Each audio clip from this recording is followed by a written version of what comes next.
tanah tidak hanya sebagai tempat berpijak di bumi.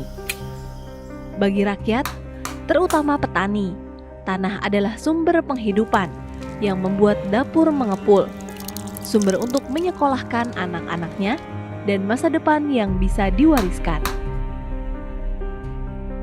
Banten pernah menyimpan cerita panjang tentang para petani yang berpuluh tahun berjuang demi tanah mereka. Tanah itu buat kehidupan anak cucu kita, bukan tujuan akan dijual. Gitu. Tapi ketika tanah dikuasai segelintir orang, ia bisa jadi sumber konflik, ketidakadilan, bahkan memutus harapan hidup masyarakat. Nama saya Omo. Di sini tahun 89 saya udah di sini. Udah menggarap di samping perusahaan ini, perusahaan PT Banten Pranger ini ya.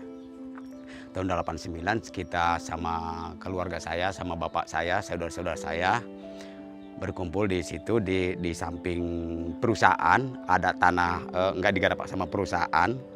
Tahun 89 saya nanam duren, nanam kelapa, nanam kopi, udah alhamdulillah berhasil. Bahkan tanah tersebut di samping perusahaan itu udah saya ajukan ke desa dibikin SPPT. Lalu alhamdulillah direspon oleh kepala desa, tanah tersebut dibikin SPPT, kita sempat bayar pajak 4 tahun. Tiba-tiba duren udah memanenkan, kelapa udah panen, kopi udah panen, tanaman-tanaman kita ya. Tahun 2007 itu datang pihak perusahaan. Seolah-olah tanah ini tanah perusahaan. Dulu kata perusahaan ini tanah cadangan, sekarang akan digarap lagi sama dia. Nah, ini tanaman-tanaman Bapak kata dia harus ditebang, dikupas ya. Alasan dia akan ditanam sawit. Otomatis kita melawan sama pihak perusahaan kan kita seolah-olah walaupun surat secewir SPPT itu kan bagi kita kekuatan waktu dulu itu ya. Kan Pak, ini saya udah bayar tiap tahun bayar pajak. Tiap tahun bayar pajak ya ke pihak desa. Kok ini tiba-tiba dirampas lagi oleh perusahaan?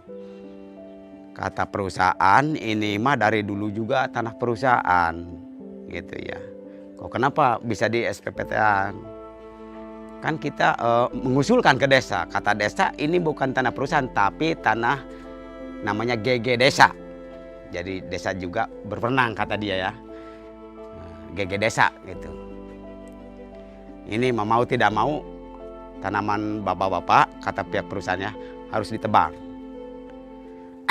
Kenapa kita tidak bisa melawan? Saya mengajukan dulu ya ke desa, Kapemda mengajukan, Pak, kami tolong tanah tersebut itu.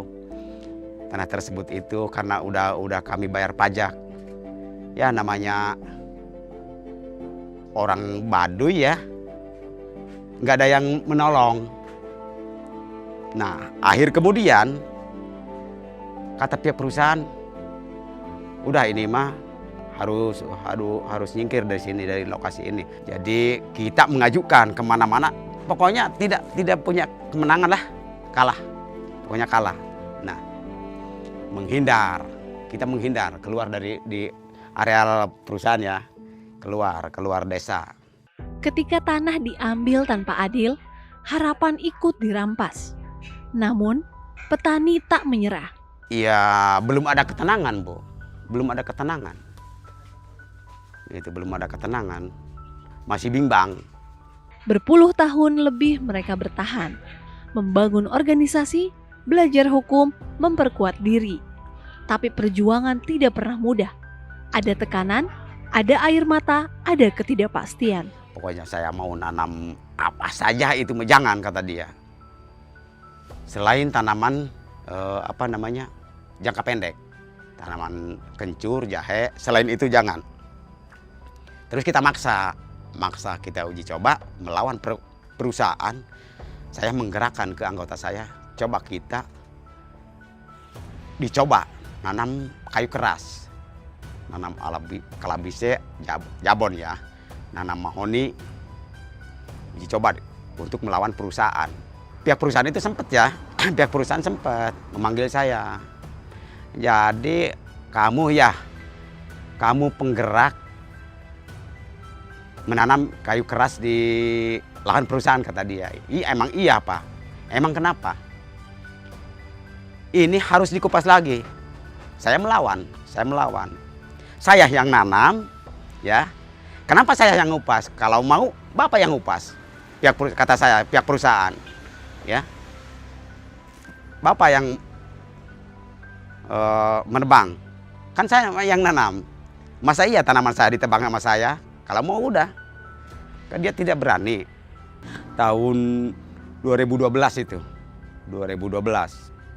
Karena tanah bukan hanya soal kepemilikan tapi kehidupan. Dan dengan reforma agraria, kehidupan itu kembali ke tangan rakyat.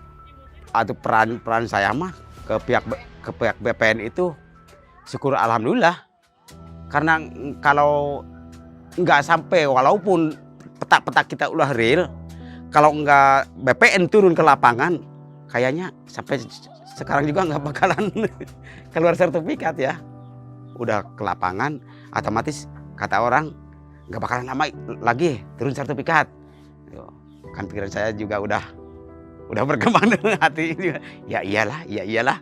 Kata orang juga kalau udah turun BPN mah pasti berhasil. Pikiran saya gitu. Makanya ke pihak BPN juga saya bersyukur, terima kasih. Karena yang berwenang mengeluarkan sertifikat itu kan BPN gitu. Atas dukungan BPN, ya, atas perhatiannya kepada petani anggota P2B yang ada di wilayah Gunung Anten di Kabupaten Lebak. Banyak terima kasih dari BPN Kabupaten, BPN Provinsi, dan BPN Pusat. Bahkan saya mah waktu terbit sertifikat banyak rintangan, nggak bakalan dapat, nggak bakalan berhasil P2B tersebut. Pasti yang berhasil itu pihak desa, nggak mungkin pihak P2B dapat. Nah, tiba-tiba syukur alhamdulillah 2023 itu bulan Oktober tanggal 27 terbit surat sertifikat. Bahkan waktu itu saya mah betul-betul nangis ya. Nangisnya kegagas ya. Jadi saya itu kata orang nggak mungkin. Kata orang nggak mungkin, kok bisa mungkin gitu ya. Bisa mungkin. Nah, di situ ada pengakuan dari pihak pemerintah. Nah, jadi dari 2023 itu kita nggak bimbang, nggak ragu untuk mengelola lahan, ya. Tanah udah jadi milik kita, tinggal kemauan kita mengelola lahan. Dan kalau punya modal kita, kalau mau membangun rumah, nggak ada halangan rintangan, ya. Tergantung kita punya modal, gitu. Jadi bersyukur alhamdulillah.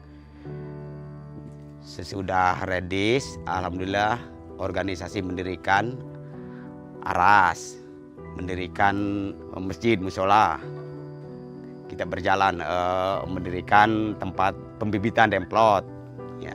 Sekarang walaupun belum beres, belum selesai, itu untuk penginapan. Ya. Kalau ada tamu-tamu nantinya bisa nginep di sana, gitu, Pak. Reforma agraria hadir, bukan sekadar membagi tanah, tapi mengembalikan hak, mengembalikan martabat, mengembalikan sumber penghidupan. Kalau nggak ada sertifikatnya, kayaknya kayak dulu lagi. Kayak waktu itu pengusiran di tahun 2007 itu di situ. Walaupun udah di SPPT sama kepala desa, gitu nggak ada sertifikatnya nggak bisa apa-apa kita kan. Gitu. Sekarang mah kalau ada sertifikat mah kayak kemarin menggugat pihak perusahaan, kita lawan kan kalah. Pihak perusahaan ke pengadilan 7 kali ke pengadilan kemarin kan, sesudahnya ada sertifikat. Kan dilawan sama kita, kalah gitu. Kan ada tiba-tiba ada geng masuk ke lahan kita. Ke sesama petani, kita mari tanah tersebut walaupun kecil kita kelola supaya kita bermanfaat untuk anak cucu kita supaya ada peningkatan ekonomi kita ya dari sekarang ke depan.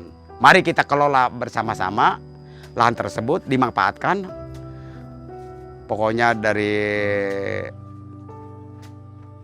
seluruh anggota P2B yang ada di Gunung Anten, mari kita bersama-sama mengelola lahan dimanfaatkan sebaik mungkin, sebetul-betulnya, biar kita ada peningkatan. Gitu. Hidup reforma agraria! Perjuangan petani Banten adalah wajah nyata reforma agraria, bahwa ketika tanah kembali ke rakyat, mereka bukan hanya bertahan, tapi juga bangkit untuk hidup yang lebih adil dan bermartabat.